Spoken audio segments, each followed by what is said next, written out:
To create a brand new sport, you need passion, dedication, and athletes who will keep pushing the limits of what's possible.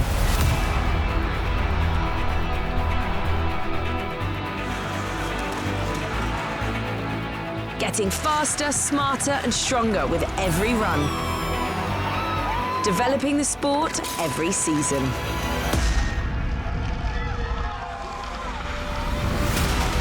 You need support on all levels. Organisers, rules, a sports federation, training facilities, sponsors, media coverage, and fans who truly care about their heroes.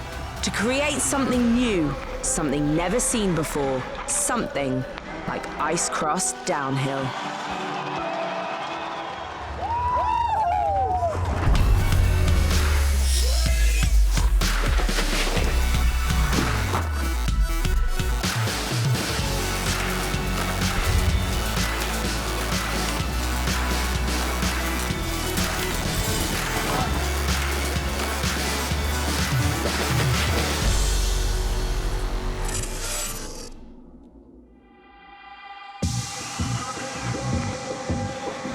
They call it a new sport, but Ice Cross Downhill has been 20 years in the making. If you see the old pictures, I'm just amazed all the time. Like people, they went without a full face helmet, and it was just, try and error. The journey started back in 2001 in Stockholm, Sweden's capital, where a small but very successful test took place. Nobody knew what to expect from the sport, and everyone started from scratch, including the people building that very first ice track. Just before the first heat, they actually came down here with ice from the fish market. And the whole night, it was so smelly and stinky, so it smelled fish the whole night. And the sport proved to have potential, so the team worked out how to use fresh ice with no smell, improved the tracks, and a new sport was born. Nowadays, the young guys, they're like complaining on the ice, and I just tell them yeah, you should skate from the beginning. From that one race, the sport went global, with races all over the planet. Welcome to Ottawa, Canada for the final race. Yeah, Troy, everything is on the line tonight, as this is by far the tightest World Championship race we have ever seen. The French track is not the longest of the season, but it's safe to say it will be one of the most challenging ones. This one has clearly taken things to the next level. Minnesota is known as the state of hockey, but it seems from the fan base here, it may soon be known as the state of Ice Cross Downhill. In just 8 years, it had grown into the official Ice Cross Downhill World Championship. Let's get it ready to rock. Let's drop these boys in. The race is on. Here we go. The gates open and the riders are on course. Marty Niefnecker, super fast. Niefnecker wins this one, and everybody mobs him. Niefnecker is the champion. A women's championship was added in 2014, with the juniors joining 2 years later. And this coming season will write the next new chapter in the history books of the fastest sport on skates. The Red Bull Ice Cross World Championship will race on 3 continents this winter, with 13 races across 3 levels of competition. With each level named after the maximum points on offer for the winner, there will be 4 ATSX 250 races, 6 ATSX 500 races, and 3 ATSX 1000 races. All of them will give the athletes or riders the chance to gain valuable World Championship points. All of them will give the athletes or riders the chance to gain valuable World Championship points, with the 3 biggest opportunities at the ATSX 1000 point races, including the season finale in Moscow, Russia at the end of March.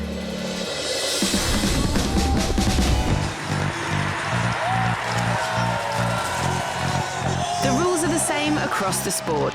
4 riders go head-to-head, and the fastest 2 advance until 4 are left standing in the final. First to cross the line in the final wins. You can protect your line during the race against the other 3 in your heat. But pushing, shoving, holding, or any other unsportsmanlike behaviour will get you disqualified. At these speeds, riders must also wear protective gear to ensure their safety before they're allowed to race.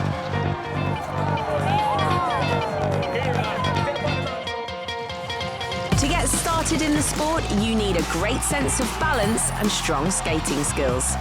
To win, you need speed and skill in turning, transfers, corners and rollers, to name just a few elements of ice cross technique.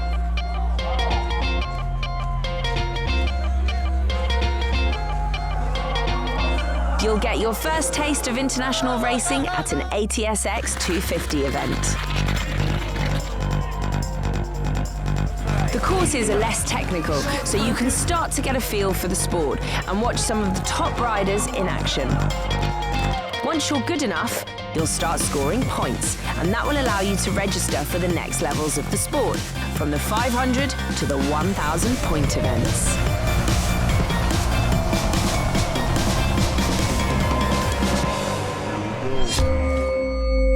Last season started with the first ever race in Asia with the ATSX 1000 race in Yokohama. Biggest time change I've ever experienced, and one of the coolest environments though. It's a really great experience. He needs a good line. Is he going to do it? Oh! The season included 2 more 1,000 point races in Jyväskylä, Finland and Boston, USA, plus 3 ATSX 500 and 3 ATSX 250 competitions. Plenty of chances to earn points for the 3 World Championship titles on the line. All right, ladies and gentlemen, a beautiful view of our course here in Yokohama, Japan, as we head to the top. Here we go with the junior final, the first one of 2018-19. The Junior World Championship was the last addition to the Red Bull Ice Cross World Championship just a few years ago in 2016. I think it's a great chance for young people to get into the sport, so in the future, competitiveness keeps alive. Open to athletes aged between 16 and 20, it's designed to build the next generation of ice cross champions. We've already seen 1 rider graduate from the junior field to success in the men's category. Finland's Mirko Lahti dominated the first 2 junior championships, winning every event apart from 1 missed through injury. Of course, I need to train more. Men's World Championship. I think there's a lot of years in front of me. In 2018-19, he finished 5th overall for the men, with his first win not far away. Of course, there's a little bit more pressure than last year, but I don't mind. And in his place, there's a new star rising through the junior competition.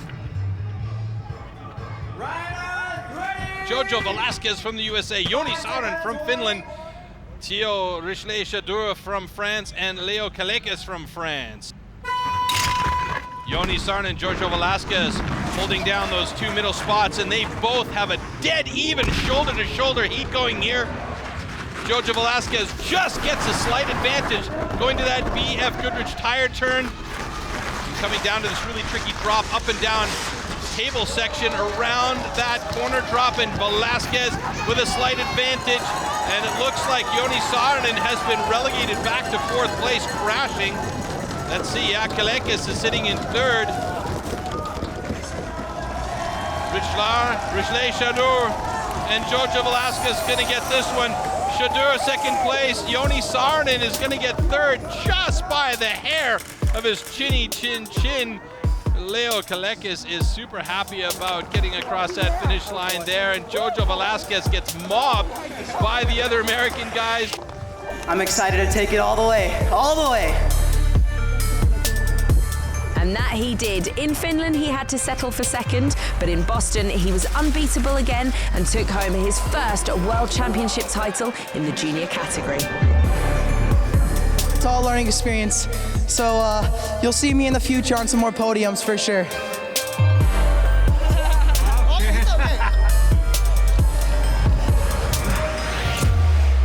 All right, so 1 more race for our women, and that is the final.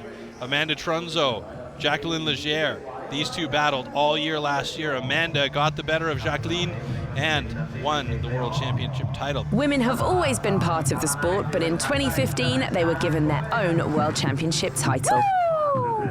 Let's go, Minnesota Finals, baby! Woo! Canadian stuntwoman Jacqueline Legere was the standout athlete for the first 2 seasons, but more recently has been challenged by Amanda Trunzo. The Minnesota native took her first World Championship title for the women in 2018.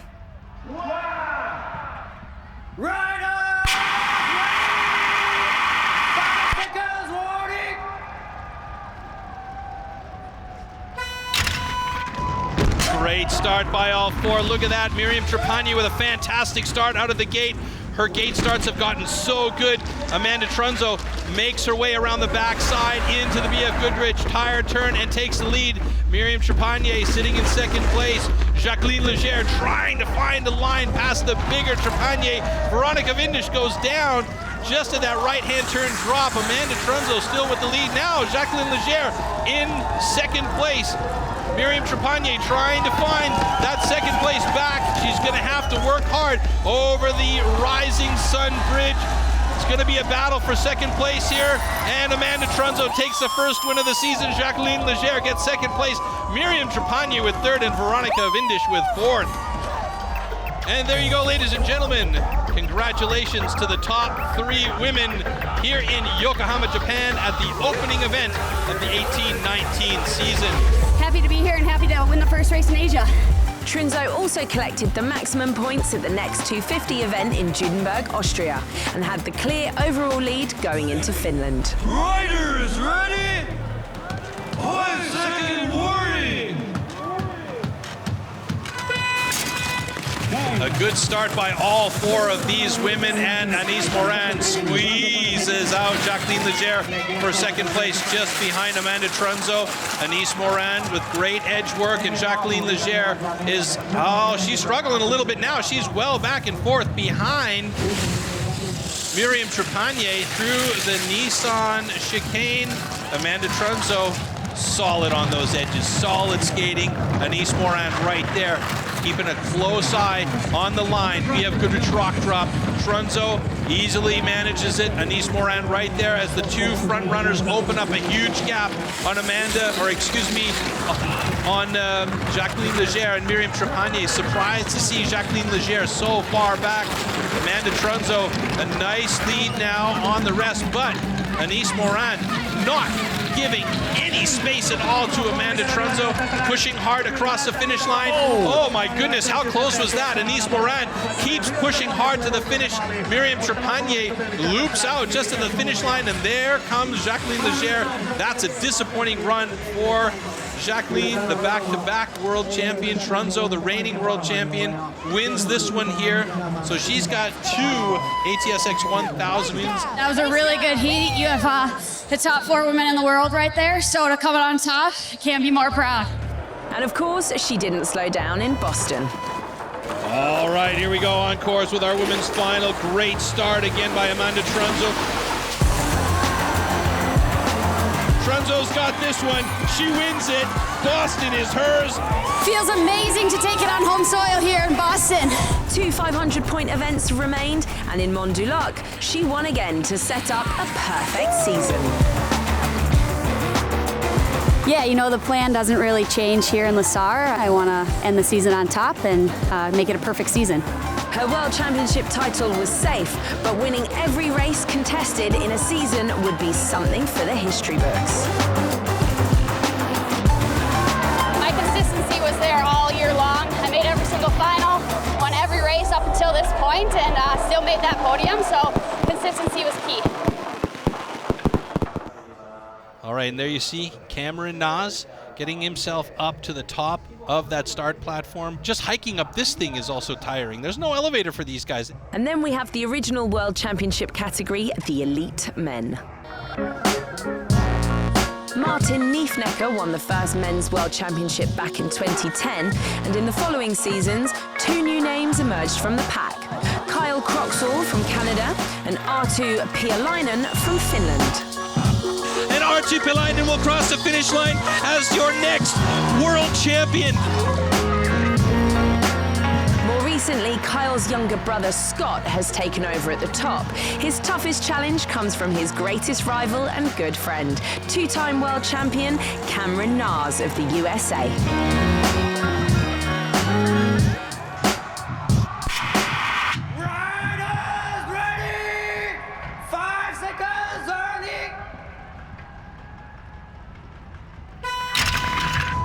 Start by all four guys. Cameron Nars right out of the gate. Explosive style from him. Kyle Croxall takes a bit of a bigger air, but he's right in behind. And Mirko Lahti surprisingly holding down fourth place just behind Max Dunn. Cameron Nars, he is on fire, looking to repeat, or rather take back the title. He said it earlier on in our show. He wants to have it back. Kyle Croxall, always a hard fighter, right to the finish line. Cameron Nars with a solid lead over Kyle Croxall. And here comes Mirko Lahti on the outside. He wants to have at least third place, but I don't think he's gonna get it. Oh! The numbers say he does. Cameron Nars wins that one. I'm very hungry to get that world title back. I'm not excited to go back to Finland. I hate that track, but we'll see what I can do. Riders ready. Cameron skipped the race in Igora, Russia, and went straight to Rautlampi in Finland to race on the natural ice. It was fun, man. They built a cool little track. Not too fast, but very technical. But 1 week later, he had to face the track he hates, the 630-meter run in Jyväskylä. Nars goes down very early on. I know this isn't my track. I'm looking forward to Boston. It suits me. It's technical, and good luck to the rest of the field. Let's go, baby. Here we go. A welcome chance for Scott Croxall to fight back after a disappointing start in Japan. Riders ready. 5-second warning.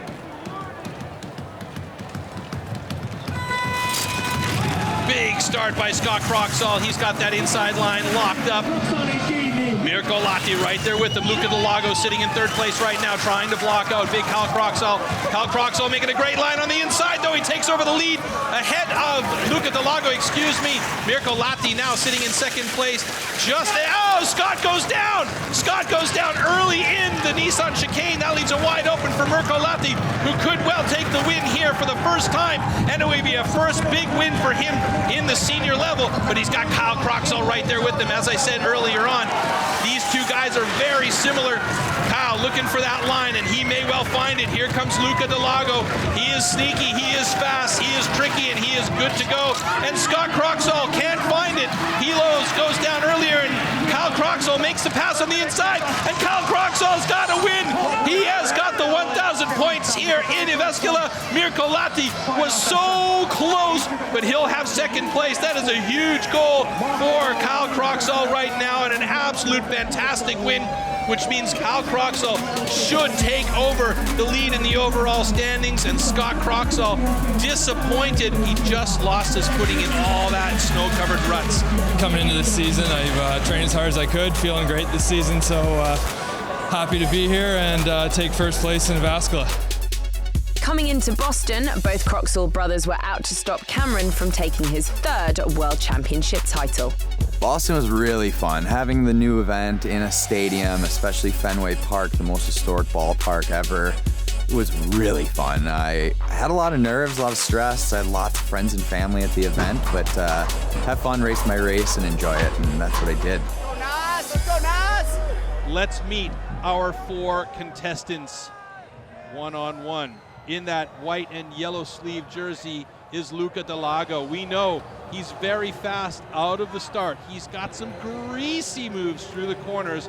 So if anybody can make it through those corners, it's that man right there from Austria, Luca De Lago. Next to him, a big challenge to get past that man, Cameron Nars. He was the first ever athlete to win back-to-back World Championship titles, the first American to win a World Championship title. His first race was back in 2012, where he fell in love with the event, ice cross downhill. And what's happened? He's become a dominant force. Scott Croxall from Canada, the reigning world champion. He didn't have it back-to-back, but he's got 2 in the books. He is one of those guys that can do it on all types of courses and conditions. It took him a long time to get to the World Championship title, and he has earned it every step of the way. And then, of course, Tristan Dujardil, a very skilled technical rider. This is one of the most interesting gates we've had in a men's final in a long time. And like you said, Reed, very, very technical crew of riders up there. Let's check it out. Men's final. Riders ready! 5-second warning!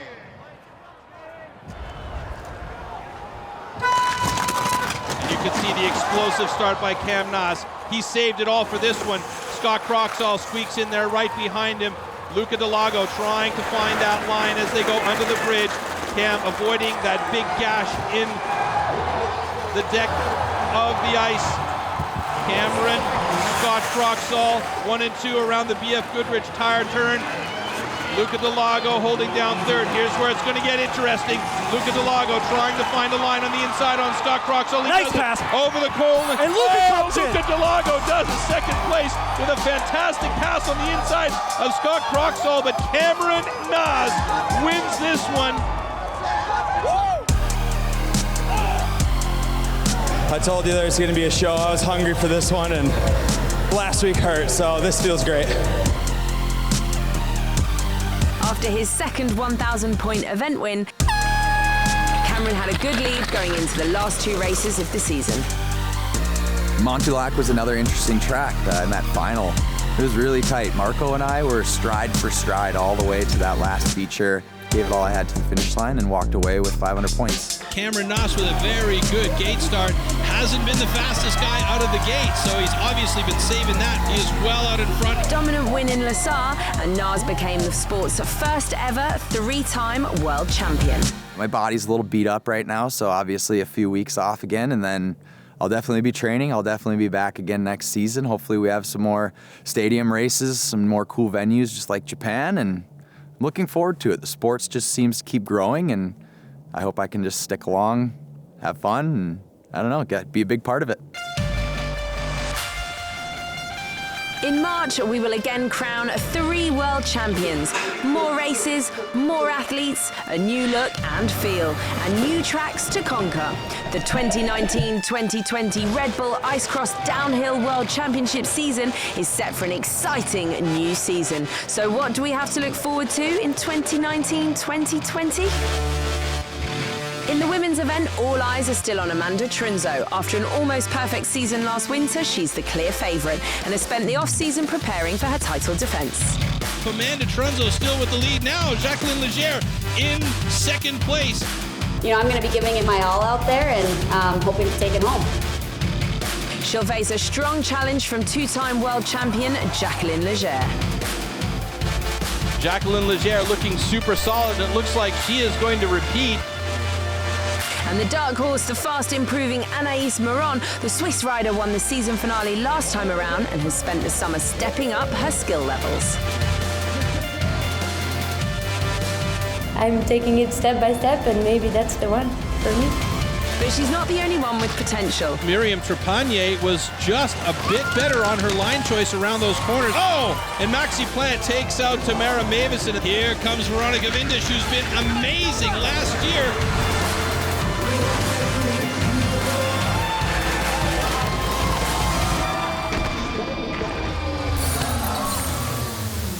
So who are the men to watch out for?